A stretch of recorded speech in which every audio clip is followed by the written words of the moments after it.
2013,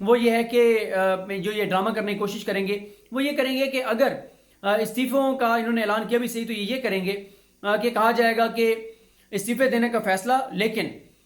تمام اراکین اسمبلی استعفے اپنی اپنی قیادت کے بعد جمع کرائیں گے اور اس کے بعد پی ڈی ایم فیصلہ کرے گی کہ کس تاریخ کو جو ہے وہ استعفے دینے ہیں۔ تو یہ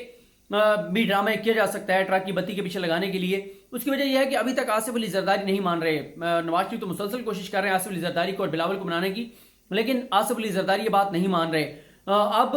آصف علی زرداری کیا کہہ رہے ہیں؟ وہ نواز شریف کو کہہ رہے ہیں کہ جی ہماری اسٹیبلشمنٹ سے بات ہو گئی ہے، عدم اعتماد کی تحریک لے کے آتے ہیں ایک عثمان بزدار کے خلاف اور ادھر بلوچستان میں۔ تو وہ یہ کہتے ہیں کہ اسٹیبلشمنٹ سے ہماری یہ بات ہوئی ہے کہ اسٹیبلشمنٹ کا کہنا ہے کہ ہم غیر جانبدار رہیں گے، آپ تحریک عدم اعتماد لے کے آئیں، اگر آپ کامیاب ہوتے ہیں تو بالکل ٹھیک ہے۔ لیکن نواز شریف یہ بات نہیں مان رہے۔ نواز شریف کہتے ہیں کہ ہم تو چاہتے ہی نئے الیکشن ہیں، ہم تو ان اسمبلیوں کو ہی نہیں مانتے۔ اگر ہم یہ کہیں گے کہ ٹھیک ہے جی ہم انہیں اس چینج کی طرف جانا چاہتے ہیں تو پھر تو ہمارا سارا بیان ہی خراب ہو جائے گا۔ ہم تو کہتے ہیں کہ فریش الیکشن ہونے چاہیے، ہم تو کہتے ہیں کہ مینڈیٹ چوری ہوا ہے، ہم تو اس سارے الیکشن کو نہیں مانتے۔ لیکن پیپلز پارٹی پھر کہتی ہے کہ آپ اگر یہ کہتے ہیں کہ ہم یہ الیکشن نہیں مانتے اور شفاف الیکشن ہونے چاہیے، تو شفاف الیکشن جس کو آپ کہہ رہے ہیں اس کے لیے قانون سازی ضروری ہے، اس کے لیے اصلاحات ضروری ہیں، اس کے لیے کوئی اقدامات ضروری ہیں۔ تو وہ کہتے ہیں کہ جب تک وہ اصلاحات نہیں ہوں گی، وہ اقدامات نہیں ہوں گے، تب تک الیکشن شفاف نہیں ہو سکتے۔ اور اس کے لیے پیپلز پارٹی کہتی ہے کہ ہمیں اس لیے اس سسٹم کو چلتے رہنے دینا چاہیے اور ہمیں جو ہے وہ پہلے اصلاحات کرانی چاہیے اور یہ سارے اقدامات اور استعفے جو ہیں وہ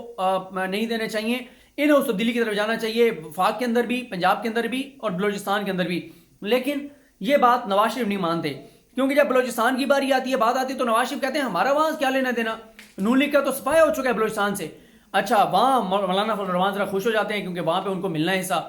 جب پنجاب کی بات آتی ہے تو پی ڈی ایم کے کپتان مولانا فضل الرحمان کہتے ہیں کہ یہاں سے تو آپ کو ملے گا، نون لیگ کو ملے گا، ہمیں کیا ملے گا۔ جبکہ پیپلز پارٹی تو ظاہر ہے پیپلز پارٹی نہیں چاہتی کہ استعفے جو ہیں وہ دیے جائیں، وہ کہتے ہیں کہ استعفے دے بھی دیں تو کیا ملے گا، سندھ میں مل جائے گا نا اقتدار، وہ آلریڈی ان کے پاس ہے، 5 بار بھی الیکشن ہوں گے تو ان کو ملنا تو سندھ ہی ہے۔ تو وہ کہتے ہیں سندھ، اور یہ بھی ان کو پتہ ہے کہ اگر اب دوبارہ الیکشن ہوتے ہیں تو ان کو سندھ میں اتنی سیٹیں نہیں ملیں گی جتنی ان کو پہلے 2018 میں مل چکی ہیں۔ اس کی ریزن یہ ہے کہ ابھی ہم کچھ دیر پہلے بیٹھے تھے دوستوں کے ساتھ تو یہی بات ہو رہی تھی، ڈسکشن ہو رہی تھی یہی۔ ظاہر ہے جب آپ بیٹھتے ہیں تو ایک دوست ہیں ہمارے، وہ مسلم لیگ نون کے بہت قریب ہیں، تو میں اور شاہد ثقلین صاحب جو ہے وہ گئے ہوئے تھے۔ آج بھی میں ان کو کہہ رہا تھا شاہد ثقلین صاحب کو کہ ایک ایشو کے اوپر میں نے ویڈیو کرنی تھی تو انہوں نے مجھ سے پہلے کر دی، تو میں نے کہا وہ اب میں نہیں کر سکتا کیونکہ ہمارا سورس ایک ہی تھا۔ اور ابھی بھی میں یہ شاہد ثقلین صاحب کے گھر میں بیٹھ کے ویڈیو کر رہا ہوں کیونکہ ابھی ہم نون لیگ کے ایک بہت جو قیادت ہے ان کے قریبی ایک شخصیت ہیں، ان سے مل کے آئے ہیں، تو بڑی زبردست جو ہے وہ انفارمیشن ملی۔ تو ان سے ہماری بات ہو رہی تھی تو ہم نے کہا دیکھیں جی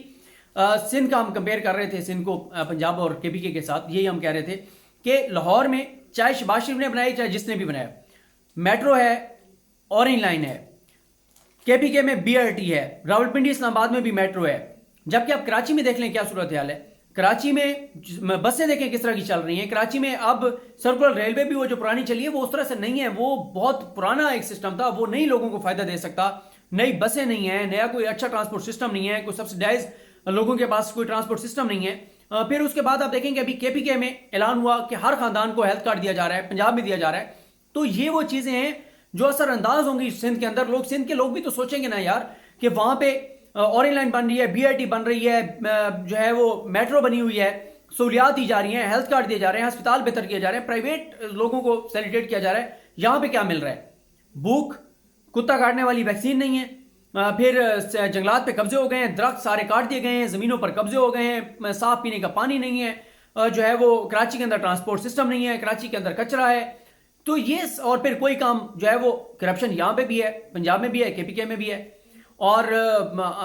اس میں بھی کوئی شک نہیں ہے کہ جب سے بیوروکریسی کو عمران خان نے آ کے انڈیپینڈنٹ کرنے کی کوشش کیا، اس کا نقصان یہ ہوا ہے کہ کرپشن بڑھی ہے، کم نہیں ہوئی۔ کیونکہ جب بیوروکریٹس کو یہ کہا گیا کہ آپ نے M N As M P S کا انفلوئنس نہیں لینا، اور M N As M P S کو کہا گیا کہ آپ کوئی کام کرنے کا مجاز نہیں ہے بیوروکریٹس کو، تو یہ نہیں ہوا کہ بیوروکریٹس جو ہے وہ ایمانداری سے کام شروع کرتے، بلکہ انہوں نے کیا کیا، وہی کام جو M N As M P S کے دبکے پہ، سفارش پہ وہ کر دیتے تھے اور تھوڑے سے پیسے بھی لے لیتے تھے۔ جب سے وہ سفارش وہ اثر و رسوخ بند ہوئے تو بیوروکریٹس نے جو ہے وہ رشوت کی قیمت جو ہے وہ ڈبل کر دیا ہے۔ لیکن ابھی بھی سندھ جو ہے وہ بہت آگے ہے کرپشن میں، لوٹ مار میں بہت آگے ہے۔ ابھی بھی آپ دیکھ لیں پرائم منسٹر کا جو انیشیٹو تھا کنسٹرکشن انڈسٹری والا، اس میں سینکڑوں پروجیکٹ جو ہیں وہ سندھ کے اداروں کے پاس پینڈنگ ہے، لیکن وہ کیونکہ ظاہر ہے پیسہ نہیں چل رہا تو وہ اس کی منظوری نہیں دے رہے۔ تو ہم یہ کہہ رہے تھے کہ اب اگر دوبارہ الیکشن ہوتے ہیں تو پیپلز پارٹی کو اتنی سیٹیں بھی نہیں ملنی جو اس وقت ان کے پاس ہیں، تو اس لیے پیپلز پارٹی نہیں چاہتی کہ یہ اسمبلیاں ختم ہوں اور دوبارہ الیکشن ہوں۔ باقی جاتے جاتے ایک اور ایشو پہ بات کر لیتے ہیں۔ میٹرو جو بس ہے اس کے ملازمین کو ہر کچھ عرصے کے بعد راولپنڈی اسلام آباد میں احتجاج کرنا پڑتا ہے اپنی تنخواہوں کے لیے، تو شہر اقتدار میں بیٹھے ہوئے پرائم منسٹر پاکستان عمران خان صاحب، ان کی ٹیم اور ان کے جو معاونین ہیں اور ان کے جو ٹیم والے جو لوگ ہیں جو ہر وقت صرف اپوزیشن کو گالم گلوچ کرتے رہتے ہیں ٹویٹر کے اوپر، تو ان کی ٹیم کے کچھ لوگ کوئی تعمیری کام بھی کر لیا کریں اور جا کے کوئی بندہ ان سے ملے، دیکھے کہ کیوں ان ملازمین کو جن کی تھوڑی تھوڑی تنخواہیں ہیں، کیوں ان کو ہر 2-3 ماہ بعد سڑکوں پر آنا پڑتا ہے اپنی تنخواہ کے لیے، کیوں نہیں ایسا سسٹم بنایا جاتا، کیوں نہیں جو ان کی تنخواہوں میں دیر کرنے والے لوگ ہیں، تاخیر اور رکاوٹ پیدا کرنے والے ہیں، ان کو کیوں نہیں سزائیں دی جاتی۔ وہ غریب جس کی 15,000 18,000 اور 20,000 تنخواہ ہے، مہینے کے آخر میں اس نے اپنا جو گھر کوئی کرائے پہ رہتا ہے، بچوں کی فیس دینی ہے اور چیزیں ہیں، تو جس کی پہلے 20,000 تنخواہ ہے اس کو آپ وہ بھی نہیں دیتے اور پھر اس کو احتجاج کرنا پڑتا ہے، آپ کی بدنامی بھی ہوتی ہے، ان کو بھی خواری کاٹنی پڑتی ہے۔ تو خدا رہا یہ پرائم منسٹر کی جو ٹیم ہے وہ گالم گلوچ ہر وقت کرنے کی بجائے سوشل میڈیا پہ کوئی گراؤنڈ کے اوپر کام بھی کر لیا کریں، جا کے اور چیک کر لیں اور پرائم منسٹر کو رپورٹ دے دیں کہ کون لوگ ہیں جن کی وجہ سے غریب ملازمین کو سڑکوں پر آنا پڑتا ہے اپنا حق لینے کے لیے، اپنی وہ جو مزدوری کرتے ہیں اس کا حق لینے کے لیے۔ تو کچھ تعمیری کام بھی کر لیا کریں، سارے کام عمران خان نے نہیں کرنے، ان کی ٹیم بھی کچھ نہ کچھ کر لیا کرے۔ مجھے اپنی دعا میں یاد رکھیں، اللہ کریم ہم سب کا آمین۔ اللہ حافظ۔